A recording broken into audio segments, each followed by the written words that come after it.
Welcome back to another episode of the South by East podcast where we discuss music, culture, and everything in between. Brail, what do we have today? Well, today we have a really interesting post where someone is breaking down what things look like right now. You know, there's been this debate. We've even talked about it here on the show about, man, is a college education still necessary? There are more jobs that are available through maybe just tech school and I mean, ChatGPT exists. So people are like, why I got to learn anything if I could just use the life calculator of ChatGPT to pull it up? But Miss Sierra Nicole May has a slightly different perspective. I'm gonna read this and then we're gonna break it down. I should be gatekeeping this, but I'm not. Somehow in American culture, we've normalized skipping college, trade skills, and real expertise. Skipping anything that looks like formal education because online entrepreneurship seems like the fastest way to success. Woo. And before y'all start with me, yeah, that has worked for some people, but here's the truth. Most of the successful people I know, the ones building real long-term wealth, are either back in school or making plans to get more education and certifications if they don't have them already. I once heard a quote that said, if you really want to succeed, you should be doing the opposite of what everyone else is doing. Right now, while the masses are running from degrees, trade schools, and credentials, the people playing the long game are running toward them. There are certain things AI is not going to replace. We are moving out of the influencer era and into the era of thought leaders and experts. The people who can prove expertise with credentials, certifications, and higher education will be the ones getting paid top dollar, whether that's consulting, leading inside companies, or building businesses online. Expertise will always have a market. Mark my words on this. I study this industry / market and I see where it's going. Don't get left behind. So, Brail, I want to start. People always, not always, people very often tout how great the single life is and why you have so much freedom and you should do that. I saw a post the other day, though, that showed like over 80% of millionaires are married and over 70% of billionaires are married. I saw a post speaking about how Bezos, Steve Jobs, and another very wealthy billionaire were all adopted. Does that mean we should all become foster children? The thing I get to why I'm saying this is that it's easy to take a situation that happened here and make it prescriptive. Right. And say this is the way we should go with everything. And like, man, I had an opportunity recently to visit Pittsburgh State University, and I got to, all over their technical school and everything else, which their technical school is the largest educational building in Kansas. Phenomenal what they do out of that space. They even had AI patients for their nursing school. Oh, that's cool. One of the things they say is like, man, often what they'll see with students, that they'll come in maybe for the short degree, maybe starting out with a 2-year program, and then they'll come back and be like, well, I really want to be an RN and not just and so they come back, or then they go out with the RN, right? And they say they see this cycle where they go and they're like, well, I really want to do this. To do that other thing, I got to get some more of this. So they end up coming back or doing some online. They even see it with their auto mechanics. They may come in for the 2-year, with their construction or their electricians. All these different things where people start seeing they get to a certain point where they thought, hey, I can get off here. Yeah, I can go practice with this, but to go really what I want to do, I always have to grow some more. And I think we have to, for some reason, we've sold this vision of trying to do life with learning the least. Right. And I think, man, like, even if there's a couple of different influencers on social media when you really look at what they're doing, they're continuously learning.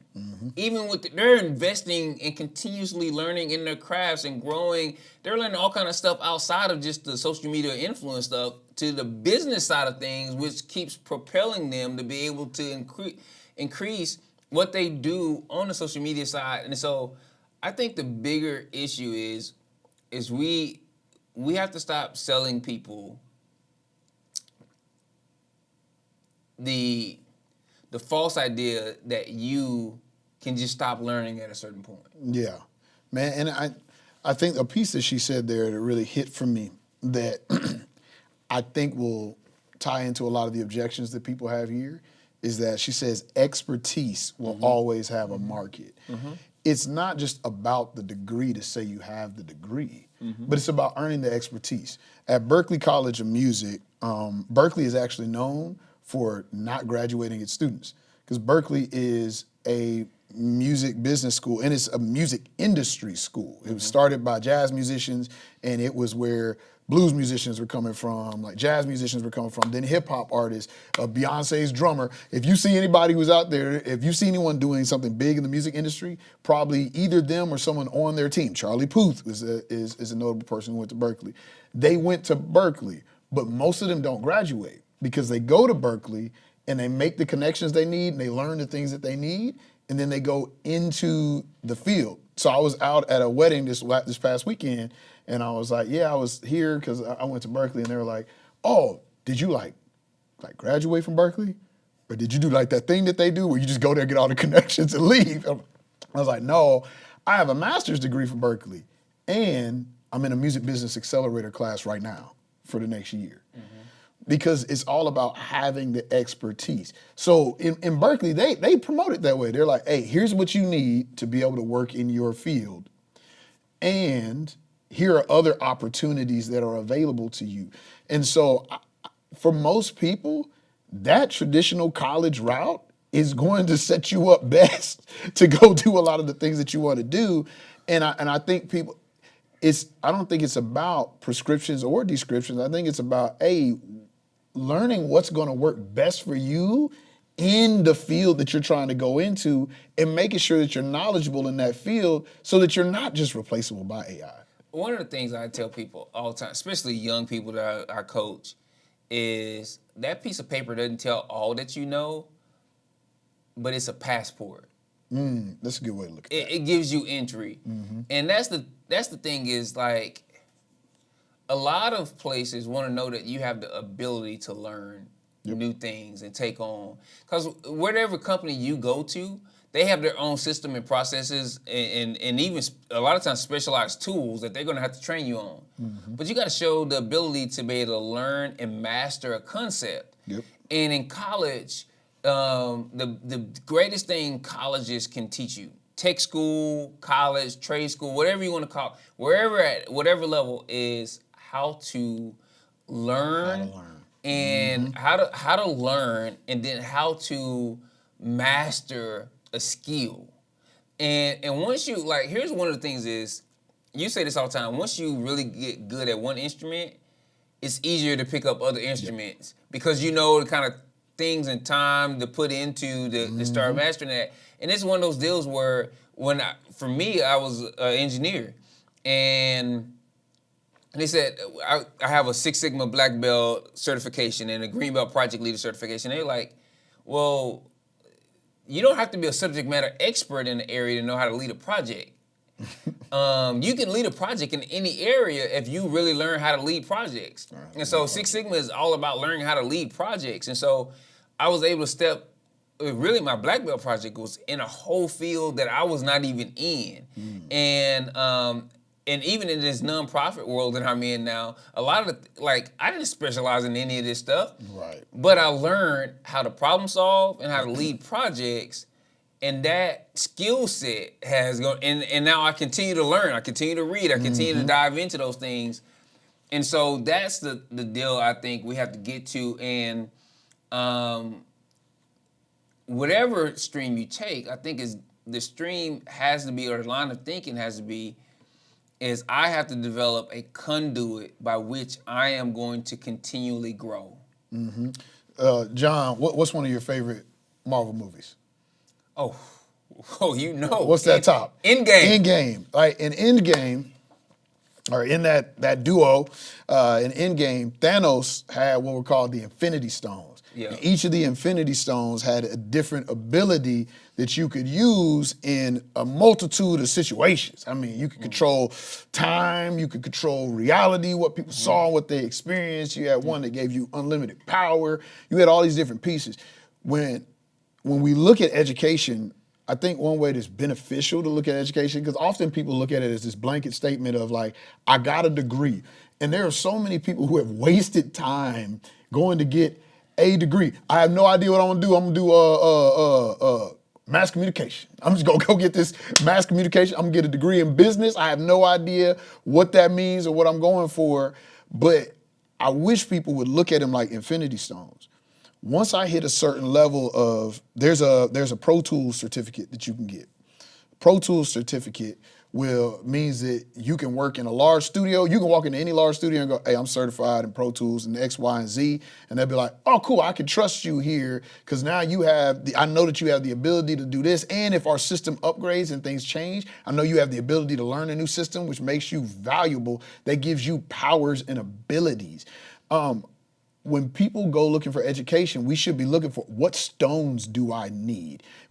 This is what I'm going to fight. This is what I'm trying to go do, whether it's just to make money or change the world. This is what I'm trying to go do.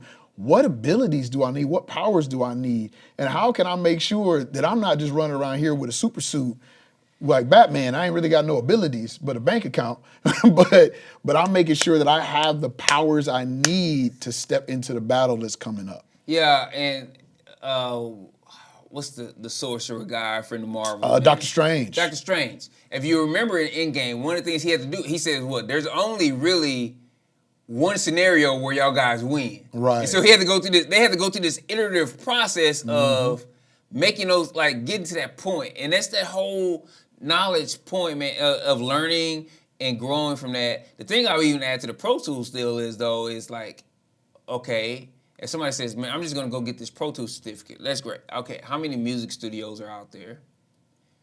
And then how many of them are at the scale where they can pay somebody where Pro Tools is their only job, right? Mm-hmm.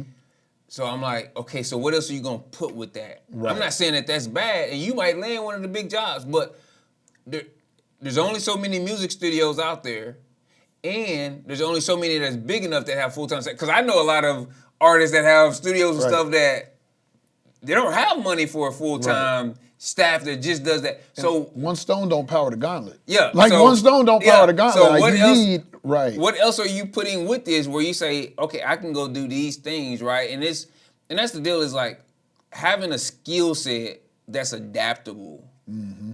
Having a skill set that I can, like, I look at, you went to Berkeley, man, but I look at, seriously, okay, worship pastor for a church. Mm-hmm. You still do your music thing, right? Right.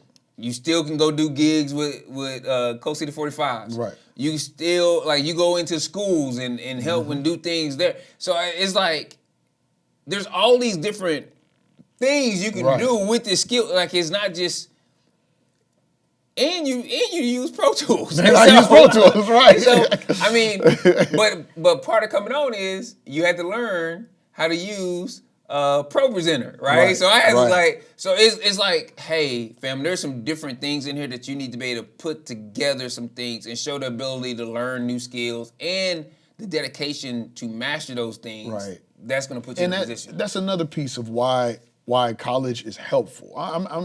I know that there's some people that don't go, I get that. But there's another piece why it's helpful is because you don't know what you don't know. A lot of the things and a lot of the skills I have now, when I went to college at Washburn University. Mm-hmm.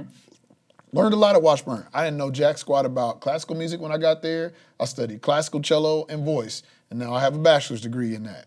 You know where I learned about Berklee College of Music? At Washburn University.